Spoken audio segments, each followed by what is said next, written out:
উপকারী এবং দরকারি একটা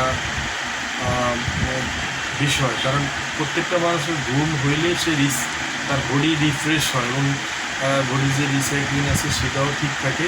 এখন বয়স ভেদে মানুষের ঘুমের পরিমাণ বিভিন্ন ধরনের হতে পারে, ধীরে থেকে নিউবর্ন থেকে চাইল্ড থেকে শুরু করে একেবারে কিছুই এরকম একটা ঘুমের একটা রেশিও আছে। তবে আজকে আমরা যে রেশিওর কথা বলবো সেটা হলো একজন প্রাপ্তবয়স্ক মানুষ কত ঘন্টা ঘুমাইতে পারে, এটা ঘুমাইলে তার স্বাস্থ্য ঠিক থাকে। বিশেষ করে প্রাপ্তবয়স্ক মানুষ একটা প্রাপ্তবয়স্ক মানুষ রাত্রে ডিপ স্লিপ 6 থেকে 7 ঘন্টা, অর্থাৎ 24 আওয়ার্স, 24 ঘন্টার ভিতরে, বাংলায় বললে 24 ঘন্টার ভিতরে আমাদের 6 থেকে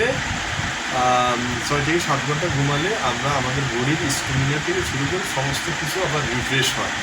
কারণ পৃথিবীতে ঘুমের বিকল্প এখনও বিজ্ঞানীরা কর্মমুখী মানুষের জন্য রিফ্রেশের জন্য ঘুমের কোনো বিকল্প নাই। তাই শারীরিকভাবে সুস্থ থাকতে হলে আপনাকে 5 থেকে 7 মিনিট আপনি যথাযথ ঘুমাবেন। এটা হলো বিজ্ঞানসম্মত এবং শরীরের জন্য উৎকৃষ্ট কথা।